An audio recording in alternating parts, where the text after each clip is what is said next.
I have grown my garden in raised beds for over a decade, but this year I decided to try something different and grow a few crops in these metal Birdies raised beds. You may have seen the video where I showed you how I filled these brand new raised beds in the spring, and many of you asked me, well, how do these metal raised beds work in the heat of the summer? I had to say I don't know. This is my first year. But I do have to say that this being the hottest summer that I've ever experienced as a gardener, I think that these metal raised beds were definitely put to the test. Today I'm going to show you how the crops have actually performed in these raised beds in our heat. We have had almost 2 months of upper 90s, low 100s, which is about 10 degrees above what our normal is here in Arkansas. And couple that with maybe a 1/4 inch of rain in that whole time, and these beds have definitely been put to the test when it came to the heat of the summer. So I'm going to show you how everything grew there, and then I'm going to take this soil thermometer at the end and I'm going to compare the soil temperature of the soil in these Birdies metal raised beds to my wooden raised beds and to the ground, just to see the comparison on how the heat has affected the soil temperature in these beds. First, let's talk about these Birdies raised beds. This is not your typical galvanized steel beds that you might get from your local Tractor Supply or somewhere like that, and they're not the same as some of the other brands that look very similar. Birdies raised beds were created in Australia, which is some of the harshest gardening climate in the world, and so that's one reason I chose to go with these, because I knew with my Arkansas summer that the heat would definitely tax them. And so understand, as I'm sharing with you the results of these beds, these are Birdies raised beds. They are up to 3 times thicker than some of your other metal raised beds, so I just want you to be aware that this is a little bit different, and I think that you'll actually be impressed. So this particular bed right here, I don't have anything in it. It's kind of in between right now. The squash and zucchini that you may have seen me plant in another video is what grew here, and oh my goodness, I had the most squash harvest I have ever had in my garden. They did amazing. The reason they're not still in here is because of the squash vine borer, which I get every year, and I just learned to deal with it, and I take them out whenever the squash vine borer kills them. And so the next crop that goes in here will be a fall crop, and that's why you don't really see anything in here except maybe some weeds that have scattered here. But in this particular bed, the squash did amazing. Now it'll be interesting to see the soil temperature of this soil, since it's really not covered, compared to the other two that have actively growing plants that are shading the surface of the soil. But let's go check those out. In this second bed, I filled it with your typical heat-loving crops. Bell peppers in the middle, companion planted with watermelons all around. That's why it's hard to see the metal here, because the watermelon growth has been astounding in this bed.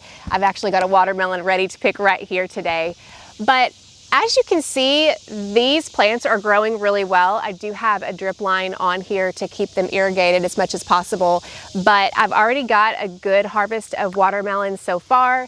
The bell peppers have had a little bit of an issue with blossom end rot this year. I figure that's probably more due to the lack of rain and not having enough irrigation, but I do have to say, just a side note here, the watermelons are the sweetest I've ever had, and I think a lot of that's because we haven't had a lot of water and I've only had a minimum amount of irrigation on this. That's definitely something I'll change in the future because of these peppers having the blossom end rot, but I'm not complaining about really sweet watermelon. And finally, this raised bed was my pizza garden, where I grew and am growing Roma tomatoes, bell peppers. There was some nasturtium, but nasturtium doesn't like the heat, so it's kind of gone. And then I've got basil and some other things in here. And I have to say that the Roma tomatoes in this bed did better than the Roma tomatoes in my wooden raised bed. I'm not necessarily saying that's because it's a Birdies raised bed. I think that the soil being brand new, full of compost, you saw what I filled it in, I think that made a huge difference. But this has been a really productive bed overall this year with the Roma tomatoes. And the bell peppers are actually doing a lot better in this bed, which is interesting. I'm thinking maybe because the Roma tomatoes growth was a lot of more foliage and maybe it shaded the soil a little bit, it could have been helpful for water retention. But I also had more water on this bed. I actually had an extra drip line that I put on here, so actually that may have been why the peppers have done better. But overall, this particular bed has had pretty great growth. Now let's check the soil temperature of all of these beds and just see what the difference is. First, I'm going to establish a baseline here in my ground bed. This is where I've got a late planting of corn. And just for reference, it is 8 o'clock in the morning right now, and the outside temperature is 86. And I'm going to put this soil thermometer about halfway in, maybe about 4 inches down into the soil, and let's see what it says. Okay, so the soil temperature of my ground bed right now is 83 degrees, about 4 inches down. Let's go compare it to one of the wooden raised beds and see if there's a difference. I'm gonna take the soil temperature of 2 raised beds. This one is actually covered with straw because I've got a fall planting of potatoes coming up. If you watched my potato video, you saw that I'm doing a test with fall planting and they just sprouted. So these are covered up to try to help with the soil temperature. I do think it will make a difference. Let's take a look. There's a slight difference here. This temperature is 82 degrees covered with straw, and that's actually pretty good for it to be a little bit lower than the ground bed. And then here, this bed isn't covered. I just pulled out the potatoes from this and planted some buckwheat, and then I'll have a fall crop going in here. But let's see how the temperature is on this one. It looks like it's actually the same. It's 82 as well. Now let's compare these to the metal raised bed soil. We've got a reading of 86 degrees in this metal raised bed, but again, it's not covered. I've got leaf mulch on top of here. It's been here you know, for several months, so I'm not sure how much insulation that's provided, but we've got an 86 degree temperature here. I'm gonna check this under one of these peppers. This one's holding steady at 84 degrees. So it looks like the shade here is definitely helping that soil temperature.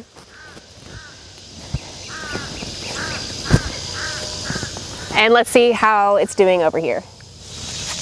We've got a reading here of 81 degrees underneath the shade of this Roma tomato plant that's about done for the season, but yeah, 81. This is actually the coolest soil temperature, even compared to my ground bed and these wooden raised beds. So here's what I learned today, was that not only can I tell that these plants have thrived all summer long, even in our heat, but you can see that the soil temperature tends to be more of a result of how well shaded that the soil actually is. You can tell that with the wooden bed and the Birdies raised bed that doesn't have anything on it. So to me, that helps me understand that it's not necessarily the metal raised bed that might cause the heating up, especially this metal raised bed because it's thicker than most, but more it's a factor of the shading in general. So if you have been considering a metal raised bed and you have had a little bit of a question on can your heat handle it, I hope that this has helped you to be able to see that this could be an option for you. And if you're interested in any of these Birdies raised beds, I do have a coupon code for you, Journey with Jill. You can get 5% off. And if you're watching this in real time and you're getting ready to start working on a fall garden, or maybe fall is the time where you start looking at different infrastructure that you can change in your garden for the following year, this is a really good time to get these beds built. They're really easy to assemble, and then get them filled. That way they're ready to go when you're ready to plant. So far, I'm loving the look. I'm loving how they're functioning. They, to me, are a great addition, and especially with lumber prices being so high in general, this is a really great option for you. And I hope that this has helped you to make an informed decision on these Birdies metal raised beds. Now, if you're looking for more information on what you can fill your raised beds with, I have a free raised bed soil options guide. I'm going to list that in the description below. Be sure to download that to help you fill your raised beds economically and in a way that you will get great results in whatever you plant in your raised beds.